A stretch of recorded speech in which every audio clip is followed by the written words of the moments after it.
Nos episódios anteriores dessa série, vimos como as mais antigas manifestações religiosas surgiram na forma do xamanismo, junto com a Revolução Cognitiva, o período do despertar intelectual da humanidade. Já ao fim da última glaciação, quando o conjunto de templos de Göbekli Tepe foi erguido, surgiu a astro-religião. Na sequência, durante o sexto milênio AEC, comunidades leolíticas localizadas entre o Tigre e o Eufrates começaram a produzir o cobre. Foi quando a Idade dos Metais surgiu, trazendo a reboque mudanças nos padrões astro-religiosos, e com essas mudanças surgiu uma geração de religiões politeístas. Então, já por volta de 2000 AEC, povos de etnia branca, migrando a partir das estepes da Eurásia e do sul da Península Arábica, começaram a chegar às regiões civilizadas do Crescente Fértil e do Vale do Indo, levando na bagagem as tradições abraâmicas e védicas. Séculos após a chegada desses povos, as sementes de uma nova geração de religiões criacionistas começou a brotar. E é justamente sobre o florescimento dessas novas religiões que trata o nosso vídeo de hoje. Então, fique comigo até o final do vídeo para conhecer essa história. E, enquanto rola a vinheta, já vai deixando o seu like. Porque aqui eu te conto de uma maneira que você nunca viu a incrível história da saga humana, a qual se passa em um pálido ponto azul localizado em um canto do universo.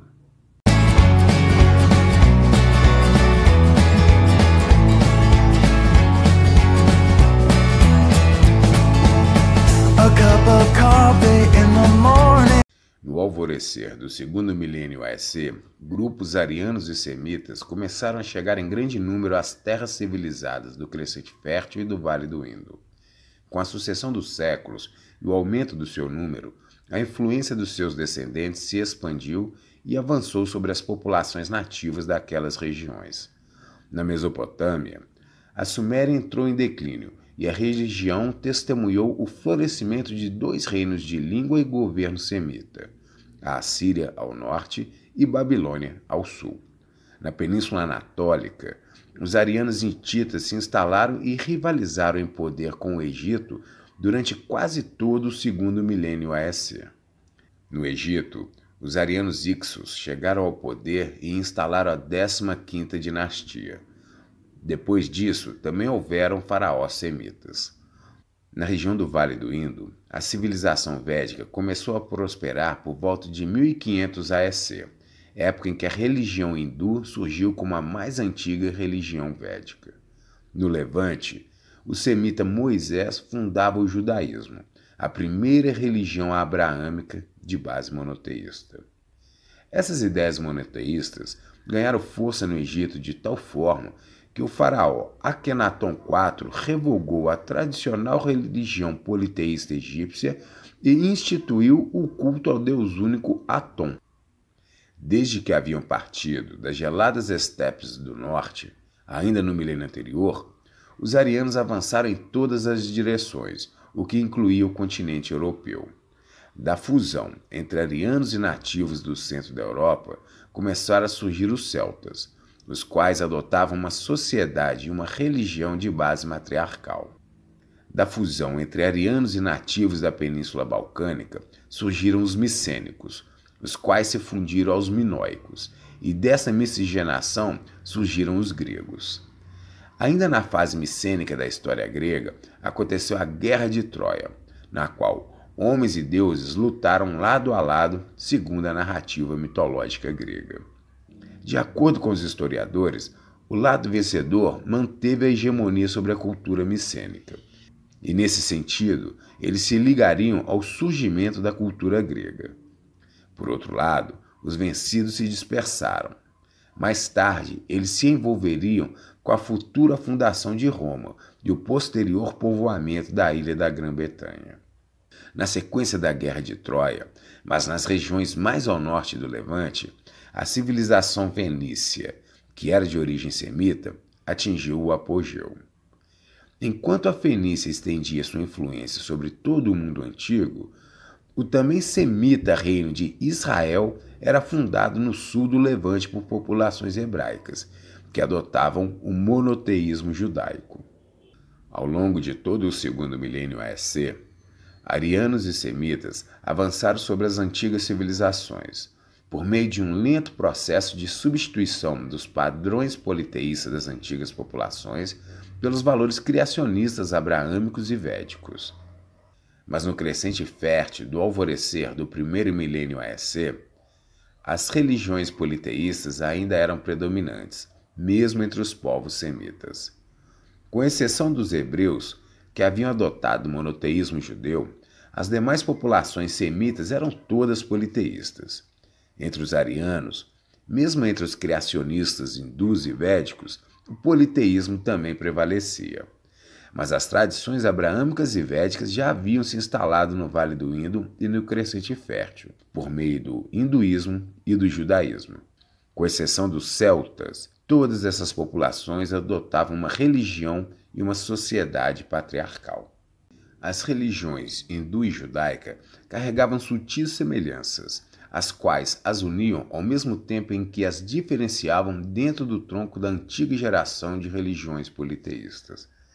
Conceitualmente, ambas eram religiões criacionistas, ou seja, postulavam que o homem havia sido concebido por um Deus criador, ao contrário das antigas religiões politeístas, nas quais o Deus Pai do panteão era fruto da união de um casal divino de uma geração anterior. A estrutura hierárquica celeste de hindus e judeus descreve como o Deus Criador é auxiliado por uma legião de seres do plano espiritual. Esses são os devas, da tradição védica, e os anjos, da tradição abraâmica. Na estrutura do panteão criacionista, abaixo do Deus Criador e da legião de seres espirituais, havia um contingente de seres encarnados na Terra, os quais eram detentores de notória evolução. Esse era o caso dos Manus e deuses menores do hinduísmo e dos patriarcas e profetas do judaísmo. O Deus Criador, nomeado Brahma na tradição védica e Javé na tradição abraâmica, gerou o primeiro ser humano, chamado Adama na tradição védica e Adão na tradição abraâmica. Os processos de sincretismo religioso demonstram que a fonte que se esconde por trás do mito de criação de Adama e de Adão encontra reflexo no anterior mito de Adapa, de origem suméria, o qual havia sido criado pelo deus pai Anu. No mesmo sentido, os processos de sincretismo religioso demonstram que a lista dos 10 longevos Manus védicos e a lista dos 10 longevos patriarcas bíblicos encontram eco na anterior lista dos 10 longevos reis sumérios, todos pré-diluvianos e pioneiros na liderança dos seus povos. E se Brahma criou a mulher a partir de uma parte do seu próprio corpo, a criação de Eva se deu a partir da costela de Adão. Também é curioso notar como Brahma e Abraham são palavras de pronúncia muito parecidas. Da mesma forma, Sarasvati, a mulher criada por Brahma, apresenta sonoridade muito próxima a Sara, mulher de Abraão. Embora fossem praticadas em terras tão distantes, o hinduísmo e o judaísmo possuíam estruturas e valores equivalentes, os quais se apresentavam por meio de características próprias. Se as antigas religiões politeístas envolviam ofertas de oferendas aos deuses com a finalidade de obter recompensas imediatas nesta vida, o hinduísmo e o judaísmo ensinavam que uma vida de sofrimento e dedicação seria recompensada em outra vida. Assim, se uma seca persistisse, mesmo após um sacrifício ter sido feito em benefício dos deuses das antigas religiões politeístas, esse fato era visto como uma rejeição pelos deuses que teriam achado a oferta inadequada. Para hindus e judeus, a submissão ao sofrimento e à adversidade impostos por uma seca prolongada era visto como parte de um processo de purificação e penitência que o habilitaria a viver bem uma outra vida.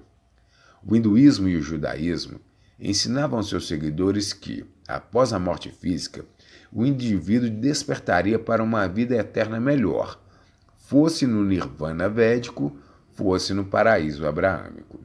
O hinduísmo e o judaísmo são religiões de caráter familiar e hereditário, passadas de geração a geração ao longo dos anos, sem haver a busca por angariar novos adeptos de outras crenças.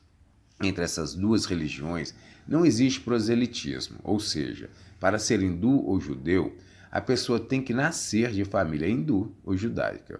O proselitismo só veio aparecer mais tarde, quando, entre as futuras novas religiões dos troncos abraâmicos e védicos, surgiria a necessidade de angariar novos seguidores. Entre as populações civilizadas da Europa, Oriente Médio e Vale do Indo, o hinduísmo e o judaísmo figuravam como as duas únicas religiões praticadas fora do antigo modelo politeísta. Dentro desse contexto, despontou o século VI a.C., o qual ficou fortemente marcado dentro das tradições védicas, abraâmicas, grega e orientais. Por volta dessa época, começaram a ser escritos em língua hebraica os textos massoréticos, a versão mais antiga da Torá judaica, a qual, posteriormente, figuraria como o Velho Testamento na Bíblia cristã. Mais importante, o século VI a.C.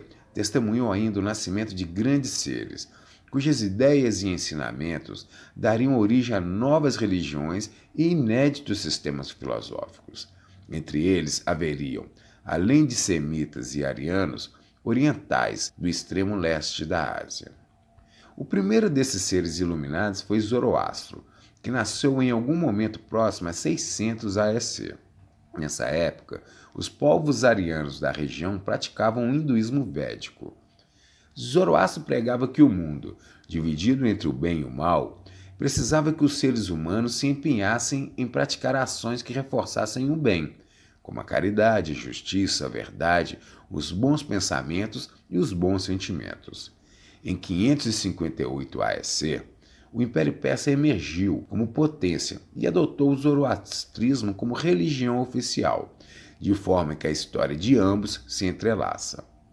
Embora seja criacionista e possua um panteão dualista, no qual Ahura Mazda representa o bem e Ahriman o mal, o zoroastrismo apresenta-se como uma religião isolada no seu próprio tronco, embora tenha origens védicas e viesse a exercer influência nas religiões do tronco abraâmico. Atualmente, o zoroastrismo encontra maior número de praticantes no leste do Irã e Paquistão, justamente na região onde Zoroastro teria vivido. Em 582 a.C., veio ao mundo o filósofo e matemático grego Pitágoras, numa época em que o pensamento grego já havia sido fortemente influenciado, não só pelas ideias dos povos estrangeiros mais antigos, como egípcios e babilônios, mas também por gregos de gerações anteriores, como o matemático, astrônomo e filósofo Tales de Mileto. Com Pitágoras houve um forte aprofundamento pelo interesse no estudo dos números por meio da aritmética, da geometria e da astronomia, como forma de encontrar harmonia entre o cosmos e a Terra. Desses estudos, que também incluíam ciência, política, filosofia e misticismo, surgiu uma cosmovisão, na qual a Terra seria redonda, girando sobre o próprio eixo, ao redor de um fogo central. Suas ideias, conhecidas como pitagorismo, teriam forte influência sobre as futuras gerações de filósofos e matemáticos gregos, e, por extensão, também sobre as religiões abraâmicas, ordens místicas e sociedades iniciáticas posteriores. Na época de Pitágoras, a civilização védica já tinha se ampliado em direção ao leste, alcançando praticamente toda a extensão do vale do rio Ganges. Como consequência, no século VI a.C., a civilização védica encontrava-se recém-dividida em 16 grandes reinos indianos, onde a antiga cultura védica se transformava nas formas clássicas do hinduísmo. Dentro desse contexto, em 563 a.C., nasceu o príncipe Siddhartha Gautama, em um desses 16 grandes reinos. Ele era um jovem príncipe que vivia confinado dentro dos limites do luxuoso palácio onde havia nascido, até que um dia ele abriu mão da sua vida de conforto e luxo e fugiu do palácio. Ele então mudou o seu nome para Buda e partiu em uma jornada de austeridade e de privações materiais, em busca da iluminação.